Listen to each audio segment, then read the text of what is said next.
Brand Nick Nemesis lagi-lagi mengeluarkan sebuah mechanical keyboard yang sangat-sangat luar biasa banget. Kali ini gue mau nge-spill satu lagi keyboard mechanical keluar terbaru dari Nick Nemesis, yaitu Diamond 82 atau Diamond MKN09. Dengan harganya yang 500 ribuan aja, kalian sudah bisa mendapatkan keyboard mechanical yang spesial banget. Mau tahu apa aja kelebihannya? Yuk simak ulasannya. Oke, kita lihat dulu di dalam paket pembeliannya. Kalian akan mendapatkan keyboardnya yang pasti ya. Yang kedua, kalian akan mendapatkan kabel charger. Ini kabel Type-C ya. Yang kedua, kalian akan mendapatkan buku manual seperti biasa. Ini petunjuk penggunaan. Jangan sampai hilang. Selanjutnya kita mendapatkan keycap spooler dan juga switch spooler, serta 3 buah switch cadangan ya. Ini bisa kalian pakai dan berguna banget ya menurut gua. Selanjutnya kita akan mendapatkan keycaps kuning seperti ini. Ini adalah untuk kostumisasi. Misalkan kalian sukanya warna kuning, untuk 3 tipe ya. Di sini ada space, enter, dan juga escape. Tombol-tombol utama yang bisa kalian ganti. Misalkan kalian ingin emphasis di enternya atau gimana, kalian ingin warna kuning yang wah, itu juga bisa ya. Oke, ini adalah layout 82 keys untuk keyboardnya TKL 10 keyless, dia tanpa thumbpadnya ya, seperti ini tampilannya. Dan dia ada 2 pilihan tampilan, ada yang grey white dan juga white grey. Yang ini namanya grey white ya. Kalau grey white itu artinya dominannya warna grey dan sisanya pinggir-pinggirnya ini warna white. Atau kalau kalian lebih suka warna putih, kalian bisa pakai untuk white grey ya, yang jadi dominan ininya warna putih dan sisanya warna grey. Kalau gue sih lebih prefer untuk yang warna grey white ya, karena pinggirannya kan dia juga warna hitam, jadi lebih menyatu gitu dengan keyboardnya ini. Oke, Diamond 82 ini adalah 3-in-1 connection ya. Jadi dia selain wired ya, jadi kalian bisa colok untuk kabelnya seperti ini. Dia jadi kabel, jadi keyboard wired biasa, dan dia juga bisa berfungsi sebagai wireless. Jadi kalian pakai colokan USB dongle. Ini gue suka banget nih. Dia ada tempat untuk USB dongle-nya di sini. Jadi kalian nggak mudah untuk kehilangannya. Jadi kalau kalian lagi nggak pakai, tinggal colokin aja ke sini. Selanjutnya dia juga bisa dikoneksikan menggunakan Bluetooth. Ya, ini simple banget, gampang banget cara pakainya. Kalian bisa konekin untuk segala situasi. Jadi misalkan kalian punya iPad, kalian punya apa, kalian mau ngetik menggunakan keyboard ini juga bisa banget, aman banget gitu. Oke, kita ngomongin dari desainnya dulu. Dari tampilannya sebenarnya ini seperti layout pada keyboard pada umumnya. Untuk di bagian belakangnya seperti biasa dia ada stand untuk berdirikannya, dan dia ada 2 level. Jadi kalau kalian mau yang agak rendah, kalian bisa ini, atau kalian mau yang lebih tinggi atau mau lebih miring juga bisa ya. Ada 2 level.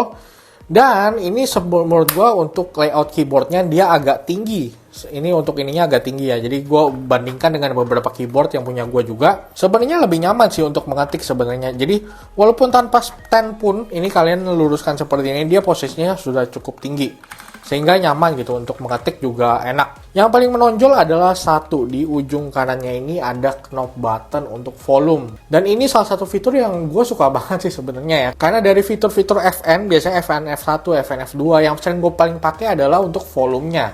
Kadang kalau kita sedang mendengarkan musik atau apa, kita butuh untuk cepat gitu, mau nurunin volume, kalian tinggal putar knob volumenya. Kalian mau naikin volume, tinggal ini.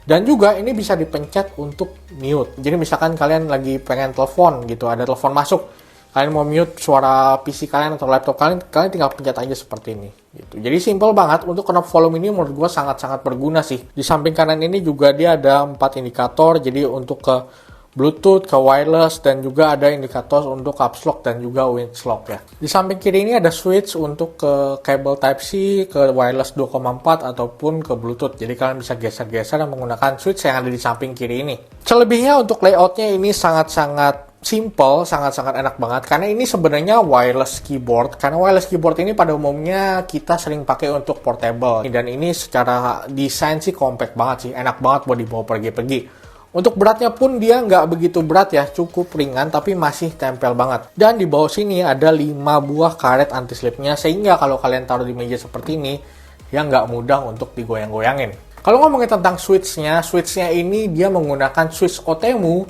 tapi dia mempunyai 2 pilihan switch ya. Kali ini yang spesial dari Diamond 82 ini adalah dia tidak memiliki pilihan untuk blue switch ya. Kali ini mereka menawarkan 2 switch. Yang pertama itu brown switch, yang kedua ini adalah jet white switch. Jet white ini sebenarnya agak asing ya di telinga kalian mungkin. Ini adalah salah satu favorit gue, personal favorite switch ya untuk gue ya. Kenapa? Karena Jet White ini adalah sebenarnya mirip brown switch, tapi dia tipenya untuk linear. Jadi brown itu tactile, tapi si Jet White ini linear. Tapi untuk feelingnya dan soundnya itu sama seperti brown switch. Jadi Jet White ini lebih cocok untuk ke gaming. Kalau gaming sebenarnya gue lebih prefer untuk linear ya. Kalau tactile mungkin lebih enak untuk mengetik, tapi ya sebenarnya preferensi masing-masing ya. Nah, untuk soketnya dia menggunakan kali 5 pin soket. Jadi ini sangat-sangat mendukung untuk segala universal banget gitu. Kalian mau menggunakan 3 pin, 4 pin juga bisa masuk untuk ke sini. Jadi seandainya kalian, oh gue nggak suka nih, gue punya switch sendiri yang 3 pin, kalian bisa ganti untuk di sini gitu. Bener-bener customizable banget sih. Jadi sebenarnya esensi mechanical keyboard itu adalah customizable-nya juga gitu. Jadi kalau sebuah mechanical keyboard nggak bisa terlalu banyak diganti, menurut gue sama aja bohong sih gitu. Karena kadang-kadang gue suka, untuk escape gue mau yang sedikit lebih berat. Gue mau ganti switch-nya ke black atau yellow switch gitu ya. Itu juga bisa banget gitu. Nah, untuk tampilannya dia lebih ke hidden keycaps ya. Jadi keycaps-nya ini masuk ke dalam, sehingga ini lebih elegan sih, lebih kelihatannya ya. Beberapa keyboard yang gue pernah review sebelumnya dari NEK juga mungkin dia mengeluarkan yang nggak hidden. Itu jadi seperti switch luarnya itu agak kelihatan ya. Jadi kalau ini dia benar-benar masuk ke dalam. Ini juga yang mungkin membuat si panel ini jadi lebih tinggi sih. Karena dia pengen menutup si switchnya itu gitu. Keycapsnya ini juga sudah double injection keycaps ya. Jadi kalau kalian punya kuku atau apa, kalian gesek-gesek seperti ini mau sampai kapanpun, hurufnya ini nggak akan hilang gitu. Jadi biasa kan kalau keyboard yang nggak double injection, kalian lama-lama hurufnya ini bakal hilang ya. Kalau ini aman banget. Dan dia sudah tembus untuk backlight-nya, sehingga RGB, tombol-tombol RGB ini bisa aman banget untuk ke display di sini. Kalau ngomongin tentang RGB-nya, dia punya 20 mode RGB yang bisa kalian atur. Untuk spesialnya dan lebih detailnya lagi, kalian bisa untuk download aplikasinya untuk software driver dari NYK sendiri. Dari software tersebut banyak banget yang bisa dikulik untuk kustomisasi lebih untuk keyboard ini ya.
Karena dia adalah keyboard wireless juga, kita harus bahas tentang baterainya. Untuk baterainya dia memiliki 4000 mAh baterai yang diklaim bisa mencapai 20.000 jam nyala non-stop. Tapi tenang aja, kalian jangan khawatir karena dia juga punya fitur auto standby.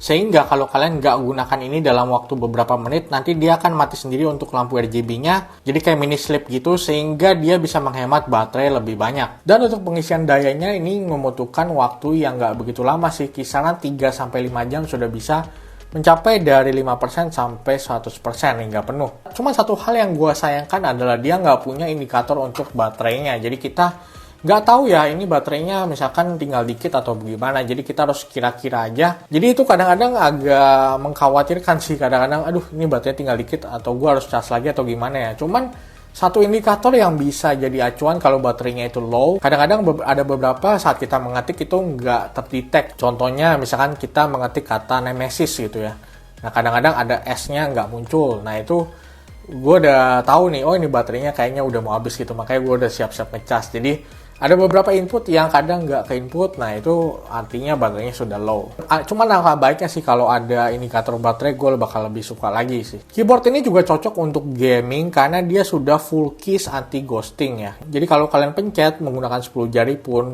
untuk satu keyboard ini secara bersamaan, ini nggak masalah, dia akan terregister secara sekaligus gitu, jadi langsung masuk semua.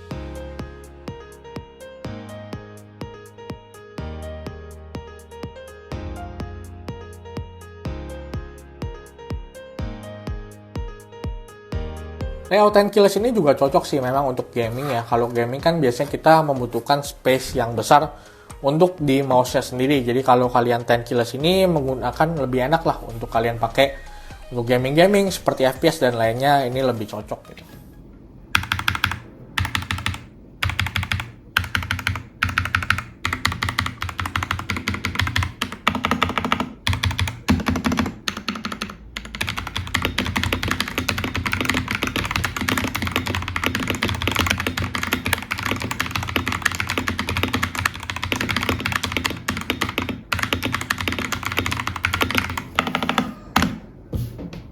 Oke guys, jadi itu dia review dari Diamond 82 atau Diamond MKN09. Ini adalah varian terbaru, keyboard mechanical wireless terbaru ya dari Nick Nemesis. Lagi-lagi nggak mengecewakan sama sekali sih. Dengan harga yang 500 ribuan, kalian mendapatkan mechanical keyboard yang sudah wireless dengan triple connection. Kalian worth it banget sih untuk dibeli gitu. Apalagi ada knob buttonnya. Dan yang paling gue suka sih untuk switch-nya ini ya. Dia menggunakan automate switch dan juga soketnya itu sangat-sangat universal. Jadi itu sebuah kelebihan sih menurut gue, karena gue juga suka untuk ganti-ganti switch, ganti-ganti keycaps. Jadi itu enak banget sih buat pakai kayak gini. Dan yang paling gue suka ini sangat-sangat compact. Jadi kalau kalian masukin tas, ini juga masih muat, masih aman. Sehingga ya enak gitu buat dibawa-bawa. Kayak untuk WFC gitu, work from cafe, WFH juga. Kalian mungkin suka gaming di luar juga, ini masih enak banget lah untuk dipakai. Sisanya ya kekurangan-kekurangan minor itu masih bisa dimaklumin lah. Oke guys, segitu aja untuk video kali ini. Kalau kalian suka dengan produk ini, kalian mau beli juga, seperti biasa nanti link pembeliannya akan gue taruh di deskripsi. Jangan lupa klik like, komentar, dan juga subscribe ke channel YouTube Yantronic. Sampai ketemu di video selanjutnya.